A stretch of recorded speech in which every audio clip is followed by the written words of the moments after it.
Song Ju melihat Jisoo yang telah meninggal selama 5 tahun duduk di atas kuda kayu. Dia dengan cepat mengejarnya, dia takut dia akan menghilang lagi. Tidak sampai kuda kayu berhenti. Dia melihatnya mendekati pria lain. Dia buru-buru mengejarnya untuk menariknya kembali. Tai Hua berdiri dari jauh menatap mereka berdua dengan ketakutan. Tidak membiarkan mereka berdua mengucapkan sepatah kata pun menarik Jisoo pergi. Song Ju bahkan tidak peduli jika itu pertunangan hari ini. Meninggalkan pengawalnya dan mengejar orang yang dia cintai dan rindukan selama 5 tahun. Jisoo penasaran bertanya pada Tai Hua apakah dia mengenalnya sebelum dia kehilangan ingatannya. Tai Hua tiba-tiba kehilangan kesabaran dan meninggalkannya sendirian. Jisoo hendak mengejar kekasihnya tiba-tiba marah, tapi Ju mengejarnya sampai ke tempat.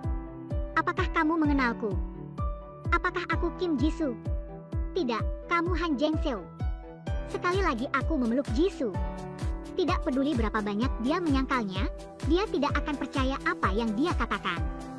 Jisoo tidak mau peduli padanya lagi, jadi dia bergegas ke bus. Jadi Song Ju mulai mengejar istrinya lagi. Dia mengejar bus sampai ke pasar pakaian. Jika kamu mengejarku, aku akan memelukmu lagi. Takut Jisoo, jadi dia harus memanggil bantuan. Hanya berhasil lolos dari keramaian, tapi sekarang Song Ju lebih tenang. Dia mengikuti Jisoo ke rumah dan mencari tahu di mana dia bekerja. Keesokan harinya dia pergi ke toko Jisoo.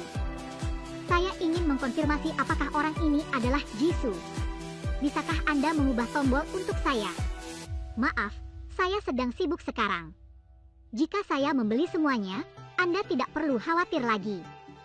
Jisoo tidak mau peduli, hanya ingin dia pulang. Song Ju perlahan mendekat dari belakang, saatnya menggunakan wajah untuk bekerja. Sebenarnya di hatiku, apa kau masih menyimpan perasaan padanya? Kita tidak perlu bertemu lagi. Saya tidak bisa menjaminnya. Mungkin kita bertemu secara tidak sengaja. Diikuti oleh semua jenis pertemuan acak. Tidak ada seorang pun yang tidak bisa dikejar oleh pria tampan yang kaya raya. Pemirsa masih mengalir.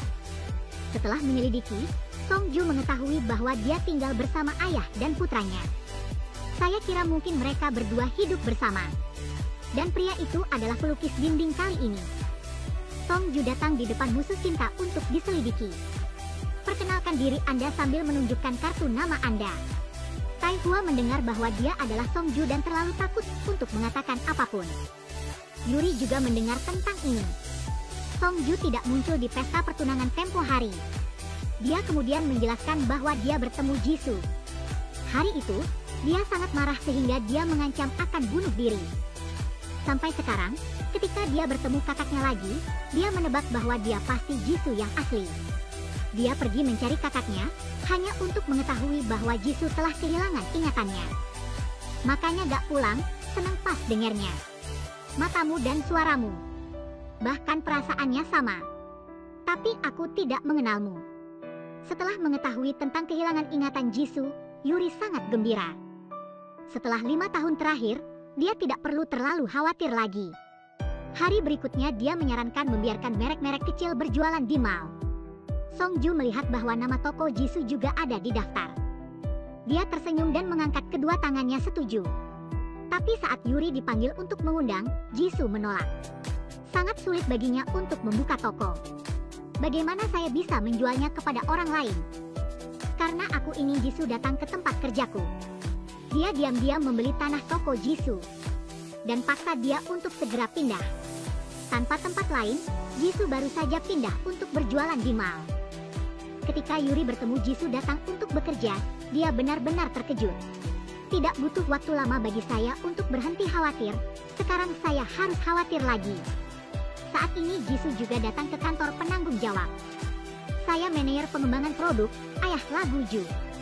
Jadi itu semua untuk keuntungan. Dengarkan dia mengakuinya dengan jujur. Jisoo dengan marah mengatakan dia tidak ingin melakukannya lagi. Tapi kontrak telah ditandatangani, sekarang membatalkan harus membayar 10 kali lebih banyak. Tapi dia masih dengan keras kepala mengatakan bahwa dia akan memberi kompensasi. Kemudian berharap kami memiliki kerjasama yang baik. Uang tidak akan menahanku. Jika Anda tidak dapat menggunakan uang, dapatkah Anda menggunakan hidup ini? Saya pikir Anda mengatakan Anda tidak dapat menggunakan uang jika Anda tidak dapat menggunakan tubuh Anda. Membuat saya menantikannya. Ditatap oleh lagu Ju seperti itu, Jisoo tidak tahu harus berbuat apa. Terkadang dia akan mengangkat tangannya untuk menyentuh kalung di lehernya. Ketika Songju menatapnya, dia memasukkan kalung itu ke lehernya lagi. Kemudian Songju membawanya ke tempat di mana mereka dulu memiliki banyak kenangan indah. Cinta akan kembali pada akhirnya. Dua orang bermain dart bersama, bermain piano bersama. Jisoo secara tidak sadar tertarik pada pria yang tiba-tiba muncul dalam hidupnya. Pelukan itu sangat memilukan. Aku tidak tahu kenapa tapi Jisoo juga meneteskan air mata. Tapi dia tidak ingin tenggelam di dalamnya, jadi dia mendorong tangannya. Dia pergi keluar dan bertemu ayah kandungnya. Terlihat persis seperti putrinya yang sudah meninggal. Dia menangis dan bertanya apakah dia bisa memegang tangannya. Bolehkah aku menyentuh wajahmu? Melihat lelaki tua itu tiba-tiba menatapku menangis seperti itu. Jisoo hanya bisa menangis. Dia tidak mengerti mengapa dia merasa seperti ini. Pada hari ulang tahun Songju, dia ingin dia merayakan ulang tahunnya bersamanya. Dua orang makan malam dengan cahaya lilin, suasananya juga dipenuhi dengan cinta.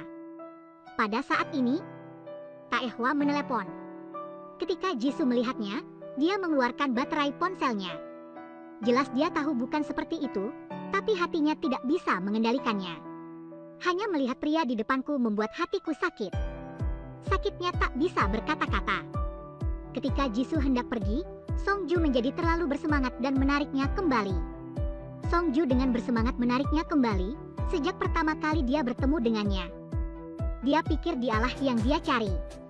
Sampai sekarang saya belum berubah pikiran. Tapi gadis di depannya menolak untuk mengakuinya. Buat saya ingin menjadi gila, balikan meja makanan. Kamu gila. Anda benar-benar menjadi gila. Kamu tidak akan bisa hidup selamanya. Setelah dia selesai berbicara, dia menarik Jisoo dan bertanya apa yang harus aku lakukan. Dia tampak seperti akan gila tetapi tidak ada yang bisa dia lakukan. Songju memintanya untuk pergi bersamanya ke rumah yang dulu dia tinggali. Saya pikir jika dia pergi ke sana, dia akan mengingat semuanya. Jisoo setuju, ini adalah satu-satunya hal yang bisa dia lakukan untuknya sekarang. Yuri menyiapkan Songju makan malam yang sangat lezat, dengan senang hati menunggunya pulang. Tapi melihatnya membawa Jisoo pulang, dia dengan marah mendorong mereka pergi dan berlari ke dalam rumah. Saya tidak mengerti mengapa Anda berlari seperti itu. Ketika saya berbalik, saya tahu bahwa paku di mata saya telah kembali. Ibu tiri yang jujur, melihatnya, mau tidak mau pingsan. Dia mulai bertingkah seperti dia mencintai Jisoo. Ibu kandungku bahkan tidak bisa merasakannya. Apakah kamu benar-benar bukan Jeng Seo? Maaf. Sekarang kamu harus menyerah padaku. Ciuman di mata adalah cinta. Aku tidak ingin menyerah padanya. Tapi aku tidak bisa tidak melepaskannya. Hadiah perpisahan. Saat aku melihatmu berlari ke pria lain. Dia bertanya mengapa dia menyukai kekasihnya saat ini. Mendengar dia memuji kekasihnya karena lembut dan perhatian, aku mulai cemburu. Katakan padanya untuk tutup mulut dari makanan dan masih berbicara, memuntahkan semua makanan. Tapi dia yang menyemprot wajahnya. Pria cemburu seperti anak-anak. Di hari-hari berikutnya, dia hidup dalam kecemburuan. Kemanapun Anda pergi, Jisoo bersama pria lain. Dia kembali menjadi anak nakal lagi, berdiri di depan Yuri berdansa dengan wanita lain. Lebih penting lagi, dia menatap mereka berdua dengan mata bahagia. Membuat saya tidak mengerti apa-apa. Saya hanya bisa mengatakan Anda murah hati, tetapi pada siang hari, Anda sedang on fire. Dan di malam hari, aku masih memakai topi yang diberikan Jisoo dan menangis sendirian. Setelah mengetahui bahwa Jisoo akan keluar malam ini, dia sengaja mengatur pesta untuk para staf. Melihat Jisoo terburu-buru untuk pergi, dia meminum cangkir demi cangkir. Setelah mabuk, aku jatuh di bahu Jisoo. Katakan padaku betapa aku merindukan hari-hari ini. Jisoo tidak bisa menahan diri untuk tidak memeluknya. Jisoo berlari dengan panik dan ditabrak oleh Yuri yang mengendarai mobil.